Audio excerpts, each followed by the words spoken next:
అందరికీ హాయ్. ఇది నా ఇన్‌స్టాగ్రామ్ ఐడీ. సో, ఎవరికైనా నేను ఈ ఇన్‌స్టాగ్రామ్‌లో మీకు డైరెక్ట్‌గా ఫోన్ మాట్లాడతాను ఇందులో. సో, మీకేదైనా డౌట్ ఉన్నా మీరు జీడీ గురించి కావచ్చు, ఎగ్జామ్స్ గురించి కావచ్చు, లేకపోతే డిఫెన్స్‌కి సంబంధించిన ఆర్మీ, నేవీ, ఎయిర్ ఫోర్స్ దేని గురించైనా సరే, మీరు ఇందులో నేను డైరెక్ట్‌గా మీతోనే కాల్ మాట్లాడతాను. సో, మీకు ఇంట్రెస్ట్ ఉంటే ఖచ్చితంగా మన మన ఇన్‌స్టాగ్రామ్‌ని మీరు ఫాలో అవ్వచ్చు. సో, నేను మీకు ఆప్షన్ అనేది ఇస్తా ఉంటాను. రోజులో ఒకసారైనా లేదా వారంలో ఒకసారైనా ఖచ్చితంగా ఇస్తాను. సో, ఇచ్చినప్పుడు మీరు నాతో డైరెక్ట్‌గా మాట్లాడొచ్చు. ఇందులో మీరు నాకు మెసేజ్ అనేది చేయొచ్చనమాట. అందరికీ హాయ్. ఒక 2024 బ్యాచ్ అతను తెలంగాణ అబ్బాయి ఎస్ఎస్‌బీకి సెలెక్ట్ అయ్యాడు. తనన్న ఆ జాబ్ ప్రొఫైల్ గురించి ఒకసారి మళ్ళీ చెప్పు అని అడిగారు. సో, ఆల్రెడీ చెప్పాను. మళ్ళీ అదే అడిగారు. సో, ఒకసారి మళ్ళీ అప్డేటెడ్ వర్షన్ చెప్పమని చెప్పారు. కొత్తగా అప్డేటెడ్ వర్షన్ ఏమి ఉండదు. సాలరీ పరంగా అప్డేట్ అవుతుంటుంది అంతే. ఇంతకు మించి నేనేం చెప్పలేదు. ఏం చెప్పినా తిప్పించి మళ్ళీ ఇచ్చి అదే చెప్పాలి తప్ప కొత్తగా ఫోర్స్ గురించి కొత్తగా ఏం రాదు. ఒకటి సాలరీలు, 2 ప్రమోషన్‌లు ఈ రెండే వస్తాయి. అతికి మించిపోతే ట్రాన్స్‌ఫర్‌లు కూడా ఒకటే. స్టార్టింగ్ నుంచి ఎప్పటి నుంచి వరకు ఎప్పుడు అలాగే ఒకేలాగా ఉన్నది. 6, 7 సంవత్సరాల నుంచి చూస్తున్నా. అది కూడా అలాగే ఉందన్నమాట. ట్రాన్స్‌ఫర్‌లు అనేది మామూలుగానే ఉంటది. సాలరీలు మారుతా ఉంటుంది. అటు ఇటు మారుతా ఉంటది. అక్కడున్న పైన హెడ్ ఉంటాడు కదా! ఎస్ఎస్‌బీ కావచ్చు. ఎస్ఎస్‌బీ, సీఆర్‌ఎఫ్, ఐటీబీపీ, ఎస్ఎస్‌బీ ఏదో సంథింగ్ ఏదో ఒకటి. సో, వాటికి హెడ్ మారే కొద్దికి రకరకాలుగా వచ్చే పర్సన్‌ని బట్టి మీకు సాలరీలు, అలవెన్స్‌లు అనేది చేంజ్ అవుతా ఉంటుందన్నమాట. సో, ఇప్పుడు ఎస్ఎస్‌బీ గురించి అడిగాడు. సో, అన్ని ఫోర్స్‌ల గురించి మీకు జాబ్ ప్రొఫైల్ గురించి అని నేను చెప్తాను. మొదటగా ఎస్ఎస్‌బీ అనేది సహస్ర సీమాబల్. సో, దీనికి సంబంధించి ఒక ట్రైనింగ్ సెంటర్ సౌత్‌లో ఎక్కడ ట్రైనింగ్ సెంటర్ అనేది లేదు. మొత్తం నార్త్ సైడ్‌కే వెళ్ళాలి. సో, ఇంకోటేమంటే మనకు ట్రాన్స్‌ఫర్ రావడానికి మన ఆంధ్రప్రదేశ్‌లో తెలంగాణ కావచ్చు, ఎక్కడ కావచ్చు, ఇక్కడెక్కడ సౌత్‌లో మీరు ట్రాన్స్‌ఫర్ రావడానికి వీలు లేదు. ఎక్కడ బెటాలియన్ అనేది లేదనమాట. ఆంధ్రాలో ఇచ్చాపురంలో ఒకటి, తెలంగాణలో ఒకటి వస్తుంది అంటున్నారు గానీ, అది రావడానికి ఒక 4, 5 సంవత్సరాలు, 3, 4 సంవత్సరాలు పడతది. ఎందుకంటే సెంట్రల్ గవర్నమెంట్ నుంచి అప్రూవల్ రావాలంటే చాలా కష్టంతో కూడుకున్న పని. అది వెంటనే మనం చెప్పినట్టు వెంటనే రాదనమాట. చాలా టైం పడతది. దానికి బడ్జెట్ దగ్గర చాలా భారీ బడ్జెట్ 1,400,00,00,000 దగ్గర 1,000,00,00,000 అలా ఖర్చవుతుందనమాట. సో, అంత బెటాలియన్ లాంచ్ చేయాలంటే చాలా బడ్జెట్‌తో కూడుకున్న విషయం. అంత ఆషామాషీగా అయ్యే పని కాదనమాట. సో, వస్తుంది. కానీ ఇప్పుడు వస్తుందో లేదో గ్యారంటీ లేదు. ఎప్పుడు వస్తుందో కూడా తెలీదు. వస్తుంది. ఇంతే, ఇంతకు మించి నేను చెప్పలేను. సో, ట్రాన్స్‌ఫర్‌ల విషయంలో 3-4 సంవత్సరాల మధ్యలో ఎప్పుడైనా ప్రతి ఫోర్స్‌లోనే అలాగే ఉంటది. చేంజింగ్ ఏమి ఉండదు. ట్రాన్స్‌ఫర్‌ల విషయంలో మీరు ట్రాన్స్‌ఫర్ అవుతా ఉంటారు 3-4 సంవత్సరాల మధ్యలో. అది 3 సంవత్సరాలు 4 నెలలు కావచ్చు, 5 నెలలు కావచ్చు, 6 నెలలు కావచ్చు, 7 నెలలు కావచ్చు. ఎప్పుడైనా సరే ట్రాన్స్‌ఫర్ అనేది 3.5 సంవత్సరం పైన తర్వాత ఎక్కడో ఒకసారి ట్రాన్స్‌ఫర్ అనేది అవుతా ఉంటుందన్నమాట. ప్లేసెస్ అనేది రకరకాలుగా పేర్లుంటాయి. Extreme hard area, plain area అంటే అతి కష్టము, నార్మల్ అన్నమాట. ఇట్లా రకరకాల ఫోర్స్‌లో రకరకాలుగా పేర్లు పెట్టి పిలుస్తా ఉంటారు. అంతే, తేడా డిఫరెన్స్ ఏమి ఉండదన్నమాట. పేర్లు మారుతా ఉంటాయి అంతే, ఇంకేముండదు. అక్కడ ఒక చోటలో అతి కష్టమైన ప్లేస్‌లో 3.5 సంవత్సరం, మళ్ళా కష్టమైన ప్లేస్‌లో 3.5 సంవత్సరం, తర్వాత మళ్ళా నార్మల్ సిటీలో ఒక 3.5 సంవత్సరం. ఇదొక సైక్లింగ్ జరుగుతా ఉంటుంది. రొటేషన్ ప్రకారం జరుగుతా ఉంటుందన్నమాట ప్రాసెస్ అనమాట. ఈ ప్రతి ఫోర్స్‌లోని ఇలాగే సైక్లింగ్ అనేది జరుగుతా ఉంటుంది. ముందు ఎనక జరుగుతా ఉంటుంది అంతే. ఇంకా ఒకరోజు అటు, ఒకరోజు ఇటు అనమాట. సో, ప్రమోషన్ పరంగా సౌత్ సైడ్ అయితే మీరు రారు ఎస్ఎస్‌బీలో. కానీ ఇంకోటేమంటే సీఐపీఎఫ్‌లో వన్ ఆఫ్ ద బెస్ట్. ఒక ఎస్ఎస్ఎఫ్, ఎన్ఐఏ ఈ 2 మినహాయించి మిగతా ఫోర్సుల్లో కంటే బెస్ట్ ఫోర్స్ ఏదైనా ఉందంటే ఒక ఎస్ఎస్‌బీనే. ఇంకోటి మళ్ళీ ఎస్ఎస్‌బీలో ఉండి అన్న నాకు ఇది కూడా కష్టంగా ఉందంటే నేనేం చేయలేను.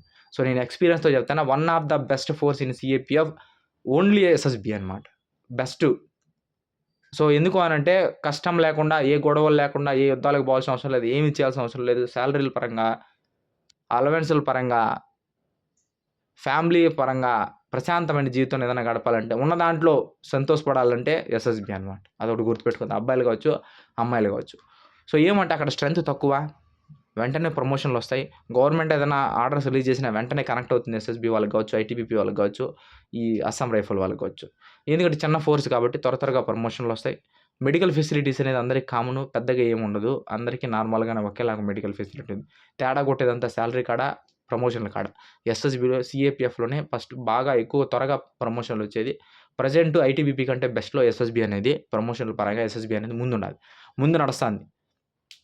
సో, ఇది మెయిన్ పాయింట్. ప్రమోషన్‌ల పరంగా ఎస్ఎస్‌బీ బావుంటది. సాలరీ పరంగా ఎస్ఎస్‌బీ అనేది బావుంటదనమాట. ట్రైనింగ్ అనేది 12 నెలల కామను. 44 వీక్స్ అంటే 11 నెలలొస్తది. ఒక వారం అటు, ఇటు. సో, ట్రైనింగ్ అనేది చాలా హార్డ్‌గా అనేది ఉంటదనమాట.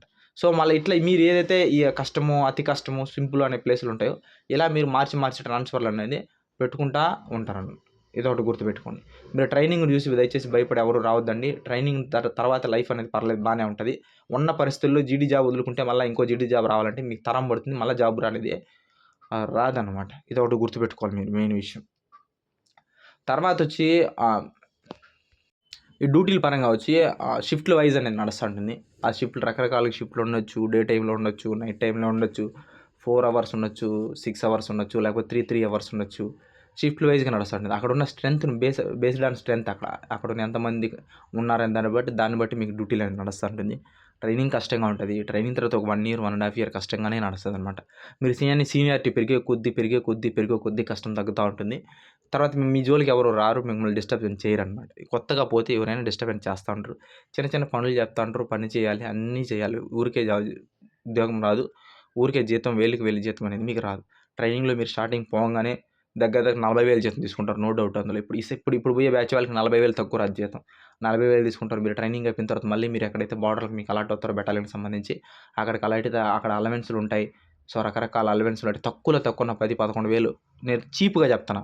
తక్కువలో తక్కువ ఓ 11,000 ఇది ఒక 40,000 ఏసుకున్న 51,000 వద్దన్నా మీరు జీతం సంపాదించుకుంటారనమాట. సో, ఆ డబ్బులు మీరు స్టేట్‌లో జీతం సంపాదించాలంటే తలకింద తపస్సు చేసినా సరే అలాంటి అంత జీతం సెంట్రల్ గవర్నమెంట్‌లో వచ్చినట్టు స్టేట్ గవర్నమెంట్‌లో రాదు. సంవత్సరానికి 2 సార్లు జనవరిలో ఒకటి, జూలైలో ఒకటి 2 సార్లు డీఏలు పెరుగుతాయి. సంవత్సరానికి ఒకసారి ఇంక్రిమెంట్ పెరుగుతది. అలవెన్స్‌లు ఉంటాయి. రేషన్ మనీ ఉంటది. సో, స్టేట్‌లో కూడా రేషన్ మనీ ఉంటది. అక్కడ వర్షన్ వేరు, ఇక్కడ వర్షన్ వేరనమాట. బార్డర్ అలవెన్స్‌లు అక్కడ వర్షన్ వేరు. అక్కడ వేరేలాగుంటాయి. అసలు ఇక్కడ ఏం అలవెన్స్‌లు ఏమి ఉండవనమాట.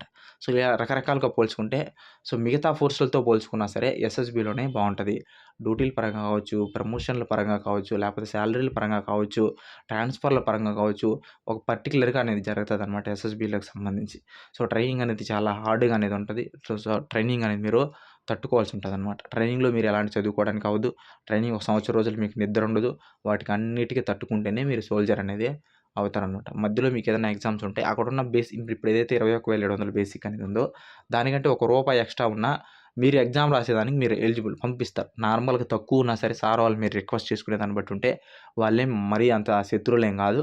వాళ్ళు మీ ప్రాబ్లమ్ కరెక్ట్‌గా వాళ్ళకి అర్థమయ్యేటట్టుగా చెప్తే పై ఆఫీసర్లు మీరు రిక్వెస్ట్ చేసినా సరే మీ ఎగ్జామ్‌లకని మిమ్మల్ని పంపిస్తారు. ఖచ్చితంగా మీకు ఛాన్స్ ఇచ్చి ఎళ్ళండి మీరు ఎగ్జామ్‌లు రాయండి అని చెప్పి మీకు పంపిస్తారనమాట. ఎలాంటి ఇబ్బందయితే లేదనమాట.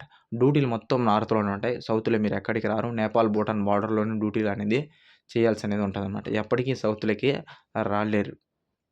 సో, ఇది మెజారిటీగా మీకు ఎంతవరకు కావాలో అంతవరకు నేను చెప్పాను.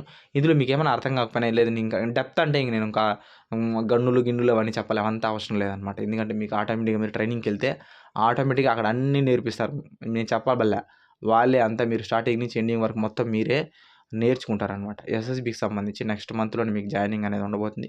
సో, రెడీ అయిపోండి ఎస్ఎస్‌బీకి సంబంధించి. సో, ఇది దీనికి సంబంధించి ఎస్ఎస్‌బీకి షార్ట్‌గా మీకు కావాల్సిన ఇన్ఫర్మేషన్ అనేది ఉంటదనమాట. సాలరీ పరంగా కావచ్చు, ప్రమోషన్ కావచ్చు, సూపర్‌గా ఉంటది ఎస్ఎస్‌బీ. వదులుకోవద్దండి జాబ్‌ని మాత్రం.